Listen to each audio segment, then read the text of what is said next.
আজ আমি আপনাদের দেখাবো কি করে আপনি বেশি শক্তিশালী শট মারতে পারবেন। হ্যাঁ, অন্যদের থেকে আপনার শট বেশি পাওয়ারফুল হবে। How to make most powerful shot, কীভাবে আপনি এটা সম্ভব করতে পারবেন তার জন্য কিন্তু আজকের এই ভিডিওটা খুব মন দিয়ে দেখুন।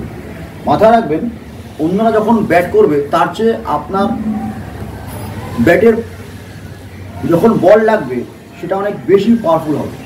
হ্যাঁ, সেই জিনিসটাই কিন্তু আজ আমি আপনাকে দেখাবো। তার জন্য কিন্তু কতগুলো গ্রামার আপনাকে সঠিকভাবে নিয়মিত প্র্যাকটিস করতে হবে। মাথায় রাখবেন এই কথাগুলো। অন্যদের থেকে বেশি পাওয়ারফুল হবে আপনার শট। এই জন্য আপনাকে কী করতে হবে, প্রথমে খুব ভালো করে দেখবেন। এই যে আমার ব্যাট, আমি এতটাই লিফট করলাম, এখানে লিফট করে আনলাম না। এবারে 1 নম্বরেই দাঁড়ালাম। 2 নম্বর, যখন আমার বল ল্যান্ডিং হচ্ছে সামনে, তখন আমি পিছনের হাতটাকে, মাথায় রাখবেন, বটম হ্যান্ডটাকে রাইজ করবো উপরের দিকে। যেই বটম হ্যান্ডটা আমি উপরের দিকে রাইজ করব, তখনই কিন্তু আমার শোল্ডার ডাউন হবে এবং ব্যাটটা অনেক উপর থেকে আসবে। যখনই আপনার ব্যাটটা উপর থেকে আসবে, যখনই আপনার ব্যাটটা উপর থেকে এসে বলে মিট করবে, মনে রাখবেন আপনার বলের স্পিড আর ব্যাটের স্পিড, এই দুটো স্পিড কিন্তু মিলেমিশে শট কিন্তু অনেক পাওয়ারফুল, অনেক তাগড়া হবে।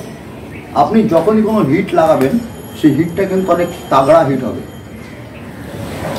সবসময় মাথায় রাখবেন, হাই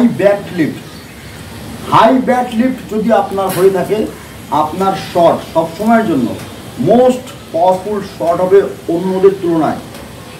দেখবেন যে সমস্ত ব্যাটসম্যান, আপনি যুবরাজ সিং ধরে নিন, ব্রায়ান লারা ধরে নিন, দেখবেন, বা সৌরভ গাঙ্গুলি ধরে নিন, এদের কিন্তু দেখবেন হাই ব্যাট লিফট। যেই কারণেই এরা কিন্তু মানে ওয়ার্ল্ডের মধ্যে টপ লম্বা ছক্কা মারার পারদর্শী। বা ক্রিস গেলকে দেখে নিন, এরা কিন্তু একটু লক্ষ্য করে দেখবেন, আপনি যদি যুবরাজ সিংয়ের ব্যাটিং দেখেন, দেখবেন অনেক ব্যাট হাই লিফট থাকে, যার জন্য কিন্তু অত বড় ছয় মারতে পারে। এটাই হলো সিক্রেট। হাই ব্যাট লিফট রেখে আপনার ব্যাটের সুইংয়ের মাধ্যমে আপনি কিন্তু বড় ছয় বা বড় স্কোর বা বড় শট মারতে সক্ষম হতে পারেন। যদি কখনো না আজ পর্যন্ত এই জিনিসটা আপনি ট্রাই করে থাকেন, তো আজকের থেকে ট্রাই করা আরম্ভ করে দিন। নেটে অবশ্যই চেষ্টা করবেন, যখনই আপনি ব্যাট করবেন না কেন, আপনার এই ডান হাতটা যেন রেইজ করে উপরের দিকে, তবেই কিন্তু আপনার ব্যাট লিফট হাই হবে। ব্যাট লিফট যখনই হাই হবে, অটোমেটিক্যালি আপনার শট কিন্তু গ্রাউন্ডে যাবে এবং আপনি একজন ভালো ডমিনেটেড ব্যাটসম্যান হয়ে উঠতে পারবেন, বিগ হিট লাগাতে পারবেন। আপনার বল যদি কখনো ব্যাটের মিডিলে কানেক্ট হয়, সেই বল কিন্তু আউট অফ দ্য গ্রাউন্ড হবে, এটা আমার গ্যারান্টি। দেখতে থাকুন বেঙ্গল ক্রিকেট চ্যানেল। আমি সুব্রত ঘোষ আপনাদের জন্য প্রতিনিয়ত ভিডিও নিয়ে আসতে থাকি এরকম। আসুন, দেখুন বেঙ্গল ক্রিকেট, সঙ্গে থাকুন। অতি অবশ্যই মাথায় রাখবেন, যে সমস্ত জিনিসগুলি আপনাদেরকে বারংবার আমি দেখাচ্ছি, সেগুলো কিন্তু অবশ্যই নেটে প্র্যাকটিস করতে থাকবেন, নচেত কিন্তু আপনি পিছিয়ে পড়বেন অন্যদের থেকে। নমস্কার।